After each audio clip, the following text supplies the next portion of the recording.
Unjuk rasa ratusan buruh kembali digelar di selain di ibu kota, ribuan buruh dari berbagai serikat buruh berunjuk rasa mengawal penetapan upah minimum kota kabupaten di depan.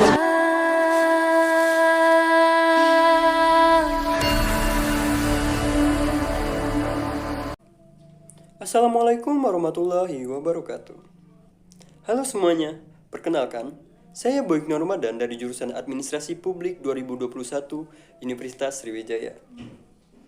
Di kesempatan kali ini, saya akan berbagi informasi kepada teman-teman sekalian mengenai apa itu demokrasi dan demokrasi yang ada di Indonesia.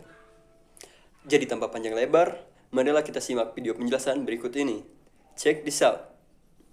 Demokrasi.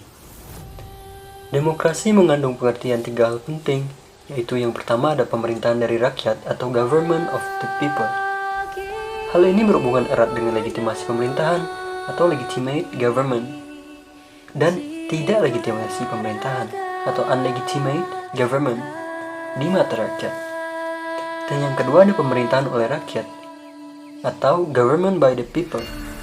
Berarti, pemerintahan yang menjalankan kekuasaan atas nama rakyat dan pengawasannya dijalankan oleh rakyat atau lembaga kekuasaan yang ditunjuk oleh pemerintah. Yang terakhir ada pemerintahan untuk rakyat atau government for the people. Merupakan suatu pemerintahan yang mendapatkan mandat kekuasaan yang diberikan oleh rakyat yang digunakan untuk kesejahteraan mereka. Yang selanjutnya ada hakikat demokrasi. Di dalam hakikat demokrasi terdapat kebebasan menyampaikan pendapat, berkumpul, berorganisasi, atau kebebasan pers. Dan juga, hakikat demokrasi juga menjunjung tinggi kesederajatan, hak dan kewajiban yang sama, kedudukan yang sama di depan hukum. Dan yang selanjutnya ada keterbukaan, kepemerintahan dan langkah-langkah pengelolaan keputusan harus diketahui dan disetujui oleh rakyat, atau transparansi. Dan yang terakhir ada etika dan norma kehidupan harus dijunjung tinggi dalam hakikat demokrasi. Di dalam demokrasi terdapat beberapa prinsip di dalamnya, seperti pengakuan hak asasi manusia. Maksudnya, di sini demokrasi menjunjung tinggi pemenuhan hak pada manusia. Dan yang selanjutnya ada pemisahan atau pembagian kekuasaan, atau trias politika. Yang ketiga ada pemerintahan menurut hukum. Yang ketiga ada pemilihan umum yang bebas dan kebersamaan politik. Yang keempat ada kebebasan berserikat dan berposisi. Dan yang terakhir ada pendidikan politik atau kewarganegaraan atau civil education. Macam-macam demokrasi.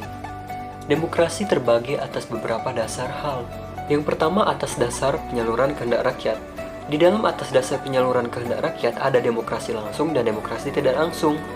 Demokrasi langsung adalah paham demokrasi yang mengikut sertakan setiap warga negara dalam pemusyawaratan untuk menentukan kebijaksanaan umum negara. Sedangkan demokrasi tidak langsung adalah demokrasi yang dilaksanakan melalui sistem perwakilan, yaitu penerapan demokrasi ini berkaitan dengan kenyataan suatu negara yang jumlah penduduknya banyak, wilayahnya luas, dan permasalahan yang dihadapinya semakin rumit dan kompleks. Yang kedua ada macam demokrasi atas dasar prinsip ideologi. Di sini terdapat dua jenis demokrasi, yaitu yang pertama demokrasi konstitusional, yang berarti demokrasi yang didasarkan pada kebebasan atau individualisme. Yang kedua ada demokrasi rakyat, atau disebut juga demokrasi Voltaire yang berhaluan Marxisme komunisme. Demokrasi rakyat menciptakan kehidupan rakyat yang tidak mengenal kelas sosial. Demokrasi di Indonesia. Nilai demokrasi misalnya dapat dilihat dalam ketentuan pasal 1 ayat 2 UUD 1945 yang menyatakan bahwa kedaulatan berada di tangan rakyat dan dilaksanakan berdasarkan Undang-Undang Dasar. Selain itu, nilai-nilai demokrasi juga dapat dilihat dari ketentuan pemilihan umum dalam pasal 22E UUD 1945 yang berdasarkan Luber-Jurdil serta pemilihan kepala daerah secara demokratis. Terdapat beberapa dinamika demokrasi di Indonesia, seperti sebuah desain besar Indonesia yang demokratis telah diletakkan dan mulai dijalankan, namun masih menghadapi berbagai kejadian yang belum mencerminkan kehidupan demokratis yang cerdas dan bermakna. Ketiga, ada penggunaan kebebasan masih sering melampaui batas, kepatuhan dan hukum, serta bahkan ada yang mengarah ke anarki. Baik, mungkin itu saja yang bisa saya sampaikan pada video kali ini. Lebih dan kurang saya mohon maaf. Assalamualaikum warahmatullahi wabarakatuh.